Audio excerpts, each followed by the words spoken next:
Bom, essa apresentação é para mostrar para vocês um pouquinho sobre um trabalho que a gente fez de desenvolvimento do método, né, de cálculo de balanço de massa dos nossos testes de separação flash. Né, que a separação flash é uma das etapas mais importantes, né, de toda a caracterização de fluidos e, consequentemente, da nossa etapa de quality check aí de amostras recombinadas, né? A gente fala tanto de recombinação, né? A gente está sempre falando de recombinação de fluidos, mas a gente também precisa falar sobre como a gente ter certeza que essa amostra é aquilo que a gente queria, né? Porque a recombinação é a gente misturar vários fluidos e será que a gente conseguiu, né? O que a gente estava procurando? Então, é para isso que serve aí esse trabalho que a gente fez. Todo esse cálculo foi desenvolvido por mim, pelo Davi e pela Chay. Pode passar, por favor. Bom, cada apresentação minha eu vou ter uma fotinha diferente, né? Nessa daí eu coloquei uma planilha de Excel, ainda coloquei ali que eu adoro planilhas muito bem organizadas, porque esse trabalho aí do cálculo do balanço de massa gerou uma planilha gigantesca. Então, por isso que eu fiz essa brincadeirinha aí. Mas não vou entrar de novo aí no meu histórico, né? Já falei em outras apresentações, vocês já me conhecem. Pode passar, por favor. Então, aqui é um resumo, né, do que eu vou falar na apresentação. Então, basicamente, né, o que seria o DOR, né, o RGO, por que isso é importante para a recombinação de fluidos, como que a gente mede, como que a gente verifica esses resultados, e, por fim, o cálculo do balanço de massa, né? Então, pode passar, por favor. Então, né, o que seria o tal do RGO, né, que é tão famoso aí, né? Então, basicamente, a definição que a gente usa em laboratório é o volume de gás, né, a razão entre o volume de gás e o volume de óleo nas condições padrão, né? Essa parte aí de dizer que é nas condições padrão é bem importante. Condição padrão, até coloquei ali na apresentação, né? Que é 1 atm e 60 graus Fahrenheit, porque imagina assim, cada lugar do mundo vai ter uma pressão atmosférica, uma temperatura ambiente diferente dos outros. Se a gente mede esses volumes de gás e de óleo na pressão e na temperatura ambiente de cada lugar diferente, como é que a gente vai comparar entre eles, né, para dizer um é mais pesado ou menos pesado do que o outro? Né? Não tem como, a gente tem que padronizar. Então, tudo que a gente faz, a gente converte a pressão e a temperatura padrão, né, que é esse API, Standard Conditions. Só por curiosidade, né, o mundo inteiro, a indústria de petróleo segue essas condições padrão, mas dependendo do que a gente vai fazer, a gente precisa ter bastante cuidado, porque aqui no Brasil, especificamente, a ANP tem uma condição padrão diferente. Então, se a gente for fazer um trabalho que é para reportar a ANP, a gente vai ter que colocar uma condição padrão da ANP. Né? Então, os cálculos que a gente desenvolveu foi tudo pensando já nesses dois cenários, condição padrão mundial, API, e condição padrão ANP. Né? A ANP, a única diferença é a temperatura, que em vez de 60 Fahrenheit é 15,6 graus Celsius, e na condição ANP é 20. Eles preferem usar 20. Então, é só isso de diferença. Pode passar, por favor. Então, assim, por que a medida do RGO é importante, né, para a recombinação de fluidos? É importante porque na recombinação, a gente consegue ver na figura da direita, a gente vai fazer uma mistura de gás e de óleo, certo? E por mais que o processo seja todo controlado, a gente pega as massas de cada fluido que vai entrar dentro da piston cell, no final desse processo, a gente precisa verificar, né, se realmente o fluido que eu obtive é aquele que eu planejei. Então, a gente faz uma medida de RGO desse fluido final, né, porque o RGO vai me dar o quê? A razão entre o gás, o volume de gás e o volume de óleo, e, consequentemente, eu vou saber se eu atingir o meu objetivo. né? Porque quando eu vou fazer uma recombinação, eu faço justamente esse cálculo, né? Qual o volume de gás e qual o volume de óleo que eu quero colocar na minha mistura final. Então, o RGO, ele me dá essa confirmação, né? E hoje, no LRAP, a gente está adotando um critério de erro de 3%, né? Então, isso significa que o meu RGO planejado, quando comparado ao meu RGO obtido da amostra recombinada, a gente aceita um erro de, no máximo, 3%. Se for maior do que isso, a gente considera que aquele fluido não é o nosso planejado e a gente precisa partir para uma nova recombinação. Tá? Esse critério, ainda, eu gostaria de reduzir ele, né? No nosso plano aí deixar ele em pelo menos 2%, mas a gente está trabalhando para conseguir isso, né? Aperfeiçoando a nossa técnica, e isso tudo foi desenvolvido há bem pouco tempo, então, com a experiência, eu acredito que a gente vai chegar aí num valor menor do que esse. Né? Pode passar, por favor. Então, como que é feita, né, a medida de RGO? Bem resumidamente, né, aqui a gente tem na figura, no cilindrinho aí da esquerda, uma amostra em uma fase só, seria o fluido recombinado. A gente vai submeter esse fluido à despressurização. Então, quando a gente traz ele para a condição ambiente, o gás vai se desprender e a gente coleta esse gás no gasômetro e o óleo num frasco que também é acoplado ao gasômetro, né, um frasco de vidro. E aí, a partir das medidas desse processo, a gente calcula o RGO. Então, esse aqui é o procedimento de separação flash. Pode passar, por favor. Assim, bem simplificada aquela figura, tá, gente? Porque tem um monte de válvulas, um monte de coisa aí no meio do caminho. Então, assim, a partir daquele procedimento, a gente calcula, né, o RGO, o volume, a razão do volume de gás e de óleo. E aí, a pergunta aqui que vem para a gente é: como é que eu sei que eu medi isso certo? Né? Porque eu faço um experimento onde eu vou abrir uma válvula, vai sair o gás, vai sair o óleo, vai pingar o óleo num vidrinho, tudo isso é baseado em massa, né? No final do meu experimento, como é que eu vou saber se eu não errei no meio do caminho, se eu não perdi massa em algum lugar? Como é que eu vou saber que deu tudo certo? Para isso, a gente tem essa questão aí da verificação do balanço de massa. Então, hoje, o balanço de massa é o nosso principal quality check do experimento em si, né? Pode passar, por favor. Então, o balanço de massa é muito simples, né?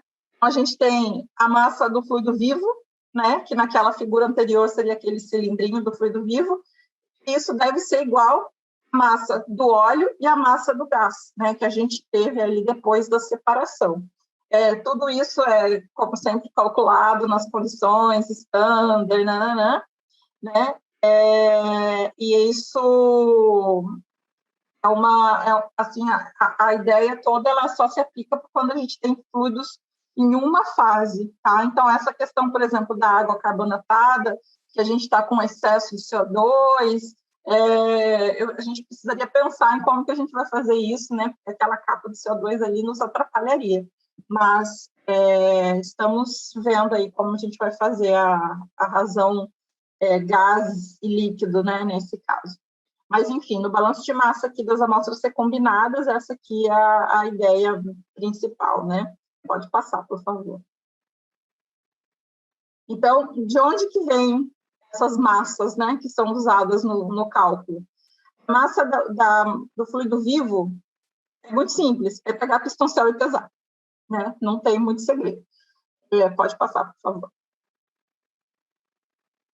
A massa do óleo, que é obtida depois do flash, também é muito simples. A gente tem toda a vidraria que é envolvida ali no processo, né? Tem uma foto aqui onde vocês vão ver durante o flash, o óleo entra ali para aquela mangueirinha que está suja de óleo e ele sai, e o gás se desprende e sai pela mangueirinha branquinha que está ali do lado, né? E aí toda essa vidraria, linhas, tudo isso vai para a balança. Então, a massa do óleo também é muito simples. É massa, balança, né? Passa para o próximo, por favor. E agora vem o que é um pouco mais complicado, que é a massa do gás. né? Eu não tenho como botar o gás na balança.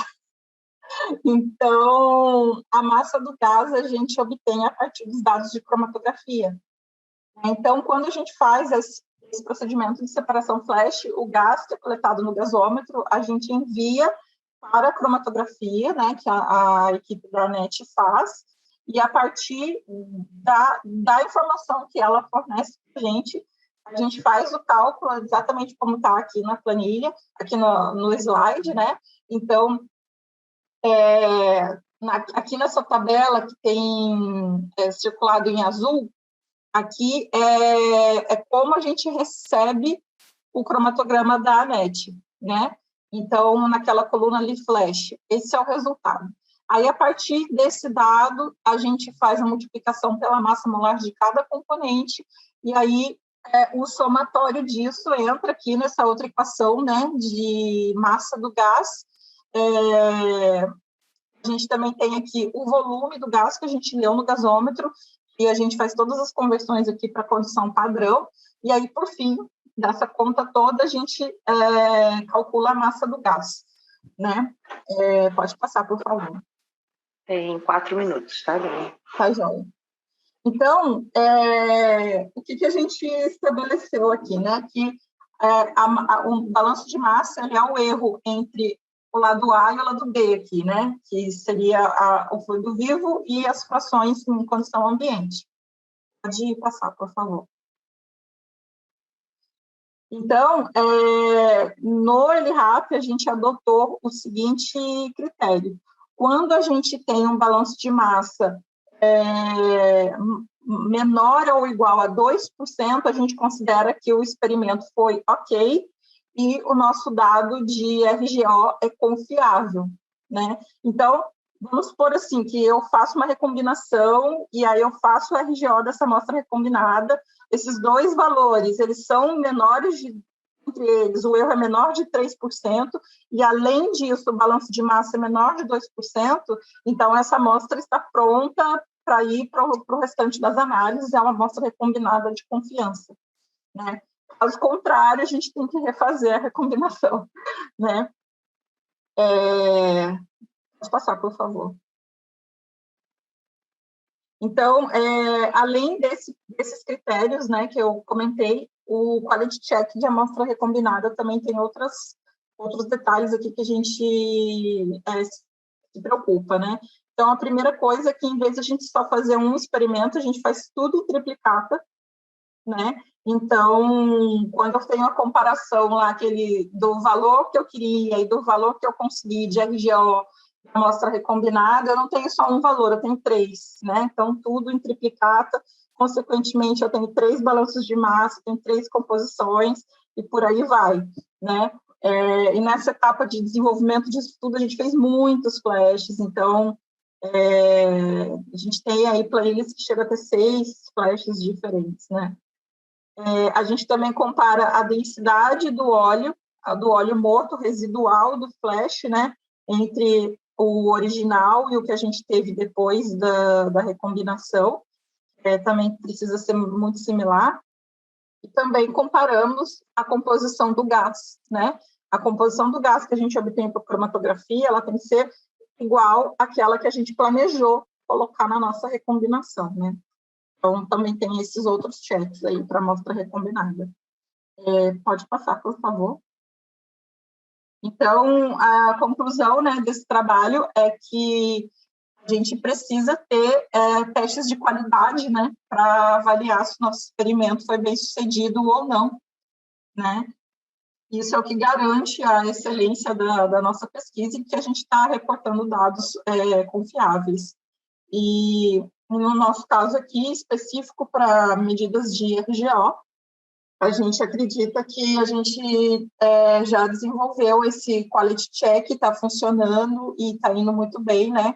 Porque, enfim, a gente está se empenhando, a equipe é muito boa, né? Enfim, é isso. Muito obrigada pela atenção de vocês. E se vocês tiverem alguma pergunta, eu estou à disposição. Queria fazer uma pergunta / sugestão. Se vocês já têm uma ideia de qual a incerteza que você tem propagada, né? Porque um monte de conta, no fim das contas, tem que ter lá o mais ou menos, e se não tem, para colocar. Isso já está no nosso radar. Muito bom. Dani, deixa então eu fazer porque eu fiquei agora com uma dúvida. Quando você falou no final que é o quali-check do gás, você faz com o resultado da cromatografia, com aquele gás que você pensou, né, no início, projetou no início para ser colocado na amostra. Mas, na verdade, quando a gente junta o gás que você colocou, metano, etano, CO2, propano, junto com óleo, alguma coisa desses componentes também estão presentes, claro que em quantidades muito menores, mas estão presentes no óleo. Você acha que isso chega a fazer uma diferença para, tipo, o quali-check não ficar bom por conta disso? Pelo menos das amostras que a gente fez até agora, não fez tanta diferença, não. Lembra que a gente até se reuniu, né, para mostrar os resultados da recombinação, sim. as composições? Não, eu sei que a gente está tendo resultado legal, mas assim, eu nunca tinha parado para pensar nisso, entendeu? Porque se a gente... eu estou pensando aqui, de repente, em diminuir o erro e que esse erro ser um pouquinho maior em função disso, né? Porque, na verdade, a gente não pode acreditar que o gás que está sendo recolhido vai ser exatamente aquela quantidade de gás que foi adicionada. Ela vai ter um diferencialzinho em função do contato que ela teve com um óleo morto. Eu não tinha parado ainda para pensar dessa forma. Eu acredito, assim, na avaliação não vai dar problema, né? Porque a gente avalia a recombinação matemática final. Uhum. A gente recombina matematicamente as duas composições e avalia óleo vivo com óleo vivo, né? Então, se tiver algum composto no óleo, vai vir junto. Minha curiosidade é mais técnica. Você falou que uma parte do processo é feita pesando a piston-cell direto na balança. Em relação ao número de casas decimais dessa balança, calibração, validação, vocês têm tomado algum cuidado especial? Porque, às vezes, para medir massas muito pequenas, como pode acontecer no meio do seu processo, a balança de 5 casas, por exemplo, não suportaria o peso do sistema com pistão-cell, do sistema completo. Então, vocês precisaram comprar alguma balança especial? O nosso caso é o contrário, Agatha. A gente não tem massas muito pequenas, a gente tem massas muito grandes, né? Porque a gente está... Isso, mas se tiver alguma perda de massa no meio do caminho, alguma perda de massa pequena, você não conseguiria perceber por causa na verdade, o que ela está preocupada é a quantidade de massa que você vai pesar em função do peso de uma piston é pequeno. Entendi. Então, realmente, a gente precisou comprar a balança especial, sim. A gente comprou uma balança especial. Ela tem, se não me engano, os meninos que estão utilizando mais aí me ajudem. Eu acho que é 1 ou 2 casas só, mas era a melhor balança que a gente encontrou no mercado para aguentar uma piston-cell, entendeu? Não, eu imagino que sim. Obrigada. Foi bem... Isso é muito bacana. Mas essa preocupação da Agatha é boa, mas geralmente é assim, se você vai subindo a medida, você vai se tornando cada vez menos significativo os algoritmos depois da vírgula, né? Então, você está pesando 50 quilos, se você perder 5 gramas, já é quase nada quando você olha a porcentagem, né? Se for 0,05, então aí é menos ainda. Não, minha preocupação é justamente essa, Felipe, porque o conteúdo que está dentro da piston é muito menor do que em relação ao peso dela como um todo, entendeu? Então, 5 gramas do sistema total não faz diferença, mas para o teste da Dani vai fazer. Sim, verdade. Agora que eu me liguei que você falou. Eu estava aqui viajando. Não é o objeto que você está... O fluido é pouco peso, né? Quem é pesadão é o invólucro de metal. Tá certíssima. A preocupação é super válida. O flash ele é feito nas pistons menores, né? A gente não faz flash em piston grande, então já reduz um pouquinho. É claro que você tem uma grande diferença ainda, mas já reduz um pouco essa diferença aí entre a massa da piston e a massa da amostra.